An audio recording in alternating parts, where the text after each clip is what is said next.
হে জগতবাসী, আজ আমি শামীম আলী চিশতি আপনাদের সামনে একটি আলোচনা নিয়ে আসলাম।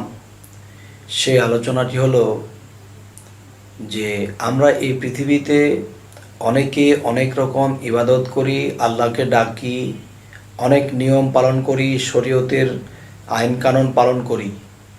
কিন্তু একটা বিষয় হলো যে আমরা এই পৃথিবীতে এত ইবাদত করার পরে, এত আইন কানুন মেনে চলার পরেও দেখা যায় আল্লাহর সাক্ষাৎ আমাদের কপালে জুটে না।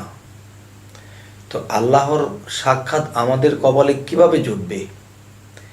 তো আমরা যে পর্যন্ত অগ্রসর হব সে পর্যন্ত পাব।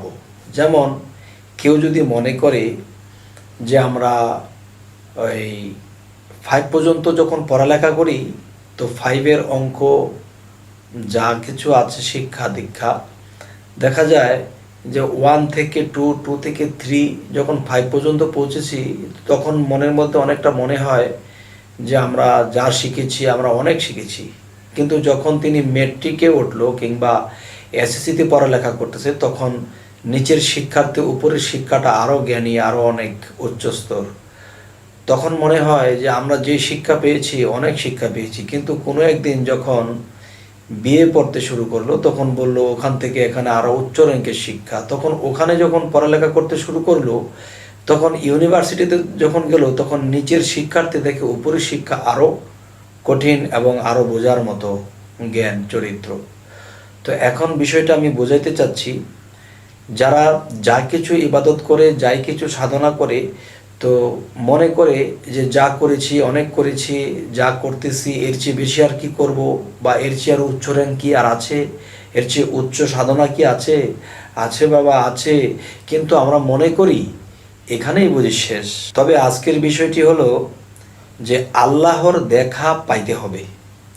যেমন কোরআনে একটি আয়াতে বলা হয়েছে, যারা দুনিয়ায় আমাকে দেখলো না এবং দেখার চেষ্টাও করলো না, তারা হাসরের দিন অন্ধ হয়ে উঠবে। তাহলে দেখার চেষ্টা করব আমি কি দিয়ে? এখন সাগর পাড়ি দিতে হলে হয় আমার লঞ্চ, স্টিমার বা একটা কিছু লাগবে।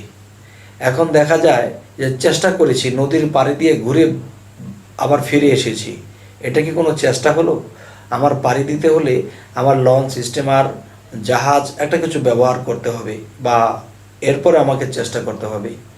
তো এই জন্য বলা হয় যে আমরা আল্লাহর ইবাদত করি, আল্লাহকে ডাকি, এ পর্যন্ত কি শেষ? না বাবা, এই মানব দেহটাকে আল্লাহ সৃষ্টি করেছেন এত কৌশল করে, যে কোন জায়গায় 6 লতিফা, কোন জায়গায় রুহু, কালব, সির, কোন কোন জায়গায় আল্লাহ কি রেখেছেন, এই সমস্ত কিছু জানার জন্য, বোঝার জন্যে এবং নিজকে চেনার জন্যে একজন মুর্শিদের কাছে যেতে হবে। তখন তিনি আমাকে আমার কলকবজা আল্লাহ কোথায় কি রেখেছে সমস্ত কিছু আমাকে চিনিয়ে দেবে, জানিয়ে দেবে। এবং আল্লাহ কি বহু দূরে? তাই লালন একটি কথা বলেছে, সে আর লালন একসাথে রয় তবু লক্ষ যোজন ফাঁকে। তাহলে সে আর লালন একই সাথে রয় তবু লক্ষ যোজন ফাঁকে। যদিও সাথে থাকে তারপরও সে ফাঁকে, কেননা তাকে দেখা যায় না, দেখতে পাওয়া যায় না। তবে কিছু কিছু সাধনা আছে, সেই সাধন বলে এই নিজের দেহের মধ্যে আল্লাহ মিশ্রিত হয়ে আছে, লুকাইয়া আছে। এখান থেকে আমাদেরকে সেই সাধনার দ্বারাই বের করে আনতে হবে। সেই সাধনাগুলো আমি কবির ভাষায় আমাদের চাচাগুরু জালালউদ্দিন খাঁর যে কিছু কিছু কবিতার মধ্যে যা কিছু আছে, এর মধ্যে কিছু কিছু কবিতার মধ্যে ইঙ্গিত দিয়ে গেছেন যে এই সাধনাগুলো যদি কেউ করতে পারে, তাহলে তিনি এই পৃথিবীতে বেঁচে থাকতেই আল্লাহর সাক্ষাৎ লাভ করতে পারবেন। এবং হাসরের দিনও আল্লাহকে যদি কেউ দুনিয়াতে দেখে যায়, চেনে যায়, তখন কিন্তু সে হাসরের দিনও আল্লাহকে দেখলে চিনবে। আর এখান থেকে যদি কেউ না দেখে যায়, তাহলে সেখানে অন্ধ হয়ে থাকতে হবে। তাই আল্লাহ কোরআনে একটি আয়াতে বলেছেন যে যারা আমাকে দুনিয়াতে দেখলো না এবং দেখার চেষ্টাও করলো না, তারা হাসরের দিন অন্ধ হয়ে উঠবে।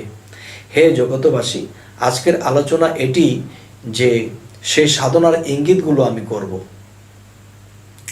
যে একটি সাধনা হলো যে প্রেমের মানুষ বলে তারে এই পিঞ্জর হতে ছেড়ে গিয়া ঘুরে আবার আসতে পারে, এই দমের কোঠায় চাবি দিয়া হাস্তিকে নেস্তি করিয়া ফানা ফিল্ডার হালে গিয়া শ্রীকলা নগরে, এ পরম বন্ধুর হবে দেখা বর্জক শহরে। মরা হইয়া ধরছে যেজন, লাগ পাইয়াছে অধরারে। এবার সুলতান নাসিরা মোকামে জলি এবং খফি দুয়ের শনে গেলে দেখতে পাবে ধ্যানে মুর্শিদকে নজরে। আপনাকে হারাইলে পাওয়া যায় মাসুকেরে, এবার মুর্শিদ রূপ মিশিলে পরে তারে দেখিতে পারে। আরশিতে ছবির মতো নিরঞ্জন কয় তারে। নিরঞ্জন কি? যে নীরের মধ্যে আসে, নীরের মধ্যে ভাসে, যখন সে প্রেমে ফানাফিল্লার ঢেউ জাগে, তখন সেই ঢেউয়ের তালে সে নিরঞ্জনকে দেখতে পারে সেই সবার আগে।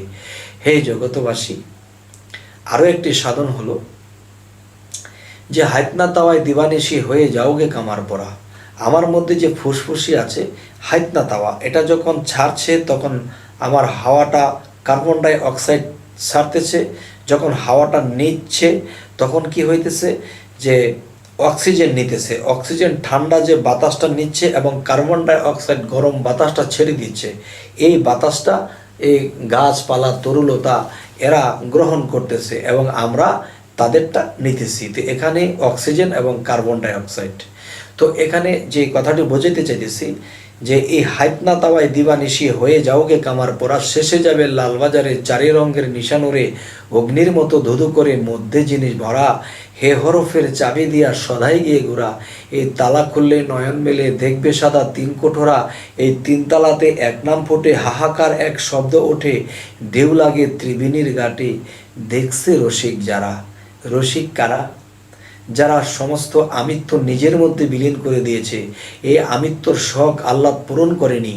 শত দুঃখে থেকেও তারা চোখে পানি এসেছে, কিন্তু চোখের পানি ছলছল, কিন্তু তার ভিতরে কান্নার ঢেউ, কিন্তু মুখের মধ্যে হাসি। এই হাসি যখন কেউ দেখতে পায় তার মনটা সুন্দর হয়ে যায় যে এই লোকটা কত আত্মত্যাগী, ভিতরে তার কান্নার যন্ত্রণা, কষ্টের যন্ত্রণা, ভিতরে প্রেমের ঢেউ, সেই ঢেউয়ের তালে তালে চোখের মধ্যে সে পানি ঝরতে থাকে এবং সেই প্রেমের ঢেউয়ের তালে তালে তখন সে নিজ নিরঞ্জন, নিজের আল্লাহকে, নিজের রবকে দেখতে পায়। হে জগতবাসী, আজকের এই আলোচনার মূল বিষয় হলো যে আমরা কেন এই পৃথিবীতে এসেছি এবং ইবাদত করি, আল্লাহর সাক্ষাৎ কেন পাই না। অবশ্যই এই সাধনাগুলো যদি কেউ করে তখন অবশ্যই তিনি একদিন আল্লাহর সাক্ষাৎ লাভ করবে। হে জগতবাসী, আজ আমি এই কথাগুলো বলে রাখছি। সকলেই ভালো থাকবেন। আমাদের চ্যানেলের কথাগুলো যদি ভালো লাগে অবশ্যই সাবস্ক্রাইব করবেন এবং আমাদেরকে আপনাদের পাশে রেখে দিন। যখনই আপনারা চাইবেন আপনাদের সামনে উপস্থিত হয়ে যাবে আমাদের ভিডিও। আজ এই বলেই রাখছি। আল্লাহ হাফিজ।